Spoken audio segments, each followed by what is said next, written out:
of your sons and daughters at various schools, maybe in a different country or a different city. So there is a purpose behind, and this takes careful planning.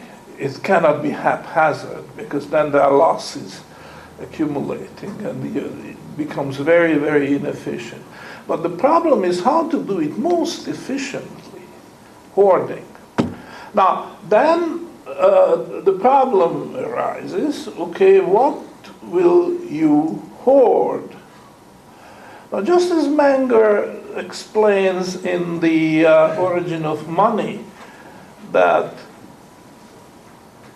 people realize that when they, in the process of barter, they get some other thing which they never need, which they don't need now, and they may never ever need. But that particular substance is very, very suitable to make further exchanges with.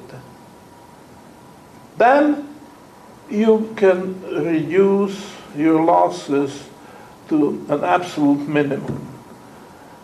And the secret is, of course, marginal utility, and the best commodity which does that for you is gold. The second best is silver. It could have been that if you go further back in history, it was the other way around, we don't know, but it's not important. Right now it's certainly gold, and you prove this by looking at the stocks to flows ratio. So the same way, exactly the same way, the question is answered. When you do hoarding and dishoarding, what is the commodity which answers your needs in an optimal way? And what this means mathematically is that you keep adding smaller and smaller and ask what happens to the spread. And the surprising thing is that you might say, oh, the spread is going to narrow. But that's not true, because when you start adding smaller and smaller amounts to your store, or the other way around, you dishoard and want to get rid of, sell very small amounts, then your market gets more and more limited. And there's another problem, a technological problem, that when you measure quantities which are really small, and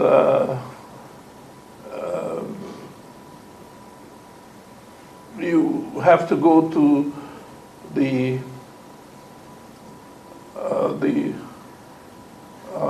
drugstore, because they have these fine scales. Ordinary grocery stores would never bother to have such a refined instrument, but a drugstore would, pharmacy. Then you can see that it's getting more and more expensive to isolate accurately a certain small quantity. So I'm not going to harp on this too much. I just disclose the facts, and you can think about it if you find this not satisfactory to your own thinking, that as the quantity gets smaller and smaller, the spread gets larger and larger. So the marketability is still deteriorating. Whether you go to the large or you go to the small. Marketability in the large gives you the answer how money came into use. Marketability in the small gives you the answer how people saved their substance with the smallest possible losses. Where does interest come in? Well, the interest comes in because this is, let's say, a primitive method of saving when you're bored. So in this sense, I might even agree with the mainstream economists who say that this is atavistic. But when you bring in the exchange mechanism, you improve on hoarding. So that's granted. And what does that mean? It means that an old man in his harvest years already has saved enough and he's drawing down the hoard of whatever he has, let's say gold, and if he meets a young man who is starting out in life, he is working for wages, but he would like to be an independent entrepreneur, businessman working for himself and hiring other people. He thinks that he has the talent for that. And therefore he has the opposite problem. He is saving to get sufficient capital to go into business for himself. Then the two men meet, the old man who dishoards and the young man who hoards. And rather than waiting, the young man would have to wait probably as much as 15 years before he has accumulated enough capital that he could start his own business. He would say to the old man, hey, I can pay you pension, but give me the wealth which you are destroying, which would serve as capital. So the two men, the old and the young, will form a partnership, and they exchange income and wealth. And this is going to be an improvement over hoarding. That's very, very true, you see. And then the efficiency of this exchanging income and wealth, will show up in the rate of interest. Jumping hundreds and hundreds of years, because this didn't happen overnight. It wasn't an invention like inventing penicillin or something. This was rather like Menger's evolutionary development of money. It took a long time. We don't know how long, but it certainly took several hundred years, if not thousands of years. The point is that interest is the measure of the efficiency of exchanging income and wealth as opposed to hoarding and dishoarding. They both serve the same purposes, and exchange serves the purpose better. But if the government outlaws exchange or limits exchange of wealth and income for any reason, then the point may be reached that the hoarding and dishoarding will be revived, because, and that's the point, please read my lips and ask questions after the coffee break, that if the government intervenes with the exchange, then the two parties, the old man and the young man, are not going to be in the same situation, because their bargaining position is not symmetric. The young men will have to fall back on hoarding, which could take a long time, instead of having access immediately to the capital and start the business.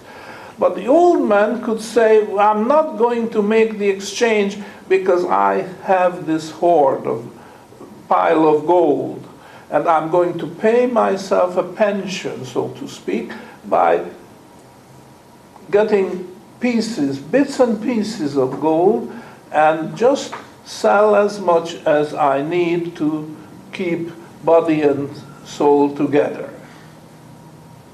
You see? Hoarding and dishoarding is a given to him, which makes his bargaining position much stronger than the bargaining position of the young man, who, when he falls back on hoarding and dishoarding, would lose the best years of his life, maybe 15 years, where he could use his own talents in a much better way, because he's in business for himself. Well, no, he has to go back to work for wages, and sometimes very dull work, and so on, because he has to add to his hoard. So the bargaining position of the old man and the young man are not symmetric. And this is a big, big disadvantage. And this is why government intervention in the saving process of individuals is a very bad thing. Because if left alone, these parties would form the best possible partnerships. Most efficient exchange of wealth and income. And the government steps in, starts meddling with interest rates and so on. This thing falls apart, and people will have to fall back on hoarding and dishoarding, which could be, there are two problems with it. One is it's far less efficient, but secondly, the symmetry in the bargaining position is destroyed. So this is your very powerful argument against government meddling with interest rates. So I hope I could give you some idea of how hoarding gold especially, but other things as well, if need be, because the government could confiscate gold, but then of course silver comes. And if government can confiscate silver as well, then something else will be the best alternative. So there is no way really the government can stamp out this, because it's in human nature. We are mortal, and we know it. In the ancient Greek epic stories, there were gods who had eternal life, and there were human beings who were mortal. And of course the economics of the gods was very different from the economics of the mortals, because the gods lived forever. So they didn't have the problems arising the same way as the mortals. So there it is. This is the human condition. We are all mortal, we are going to die, and we have to plan for a transition. First of all, if we have children and survivors, we want to provide for them. And then if we are very healthy and want to live a long life, that's a different type of planning than if you have various diseases and you have to spend so much on medicine and so on. And this is a chapter in economics which is almost completely missing. Why? Because they dismiss hoarding as atavistic, as primitive, as and this is not true, because there is a time a possible time when the needs for direct hoarding and dishoarding comes up. And I go a little further than that. If you develop the theory of interest, you will realize that it doesn't have to be this extreme case when the government pushes the interest rate down to zero, as it happens in our days. You know, very stupid idea. You know, but the adjustment of the interest when it's at a normal level, there could be a deviation to the high side or to the low side. How does this equilibrium arise? Well, gold is the regulator of the interest, not just in the extreme case when the government pushes interest to zero, but also whatever level the interest rate is, if interest deviates from the, let's say, equilibrium level, then if it's on the high side, then people will reduce their gold hoarding. And that means there's more money, there is pressure on the interest rate, goes back to the equilibrium. On the other hand, if the deviation is on the low side, then people who are dissatisfied with this low interest, they say, it doesn't pay, it doesn't cover my risk of buying the bond, we'll sell the bond and put the money, the proceeds into gold.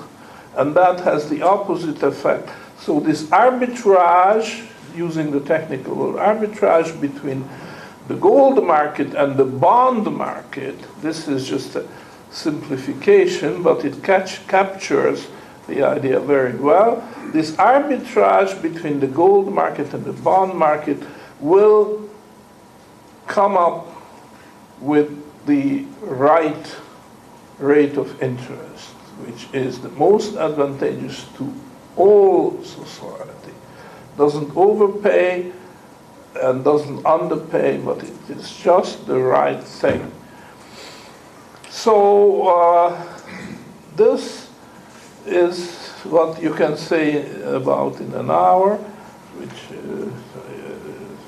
I'm coming very close to my limit, another 5 minutes, so I keep talking, but I have basically described the process, surprising connection between gold, hoarding, interest, and financial processes, especially the problem of pensions. So let me just say a few words about to my mind, possibly the biggest problem which this financial crisis we have today presents. It's a very, very great problem, and especially in view of the fact that the demographic picture has shifted a great deal. I mean, 100 years ago, there were more young people than old, if you look at the balance. Today it's just the opposite, and there are several factors working in this direction. Number one is that old people live longer. That's because of therapeutic advances in medicine, new medication, and therapies and so on act together to extend human lives. much more than it was the case 100 years ago. But then there is the other, that the live births are relatively decreasing thanks to birth control techniques and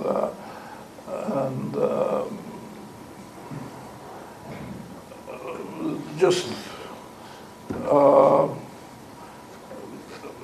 I don't have to explain it, so let me cut this off. You all understand what I'm talking about, that the fewer young people enter the labor force, and then those who leave the labor force when they get older live much longer, and they have to be supported, they have to be fed, clad, shod, and other amenities. Certainly a lot of energy is consumed to support the elderly. If they died younger, then there would be a saving which would benefit the rest of us. So you see, the pension problem is looming larger and larger because of these demographic factors. It is true that the efficiency of production, food production and other production is increasing, so there is something to back it up. But it's a delicate balance, and we certainly cannot be too confident about it, that technology will always keep adding these extra goods to support the longer life, the longevity of the elderly people, and the ever diminishing supply of young workers who enter the labor force, whose production will, so much of their production will go to support the elderly.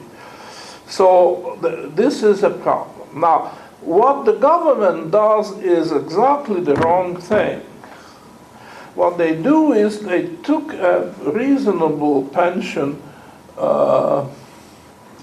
industry or insurance industry with the funded plans, and they made almost daily adjustment, these actuaries whose business it is to calculate how much reserves the insurance companies and pension funds should have in order to support this aging population in an optimal way, taking everything into account, and they take such relatively small changes into account that an epidemic breaks out somewhere, whether in Asia, Africa, or Europe, doesn't matter, but it has an effect, and it has to be immediately adjusted. The actuarial calculations, more saving. Or if something, for example, cure for cancer is invented somehow, miraculously, that would mean that longevity increases, so again, greater reserves are called for. So there are all these possibilities, and there was a relatively good solution for that. The private insurance business and pension fund system and so on could take care of that without any government intervention. And the government comes, no, we have to have social security. It's unjust that wealthy men can purchase something like transplant heart or kidney or what have you, and the poor guy cannot afford that, which is so stupid, because it is exactly the expenditure of the wealthy guy which made possible that these advances in medicine could have. I mean, universal social security and Medicare and all that would have never made those advances in therapeutics and medicine possible. And the government comes in and says, funded pension is stupid. We're just going to pay as you go. So the young person who enters the labor force, immediately his pension contributions are spent on supporting the old guy. This is just so stupid that to abolish funding, because it works on a pay-as-you-go basis. Because, I mean, the past, 60, 70 years prove that longevity expanded and the young entering the labor force was shrinking. So there is a deficit. And since you had no funding, it's pay as you go, you end up with something like Roosevelt brought in 1935, the Social Security. And at that time, if I remember correctly, 72 workers, young workers, supported the one retired guy. And now the same is that something like 3 young persons entering the labor force only, as opposed to 70-something support the one. And that ratio is still shrinking. Now when it will come to 1-to-1, forget it. The young people will not contribute. They are not foolish. They are, however bad is the educational system, they can add and subtract, and they will realize that this is an unjust system. They cannot be billed for every retired person. So the present crisis, pension crisis, I would say, is extremely serious. It's extremely, and practically nobody realizes just how serious it is. They say, well, the government fixed up this social security problem before they increased the contribution 0.5% or what have you, and then we are ready to go for another half-century before another adjustment. That's not the case. It's like building up an explosive situation, and if the threshold is reached, there will be an explosion, and the whole thing will just collapse. So I would like to call your attention to the very serious problem we are facing, the pension problem. There are many other problems with it, such as the depreciation, monetary depreciation. That you save in good money and you get paid your pension in bad money. I mean, how far will this work? Presently, people don't complain, but obviously this is getting worse, and with the time. So I have come to the end of the hour, a little bit over time, but after the coffee break, I'll welcome your questions and comments and criticism. Thank you very much.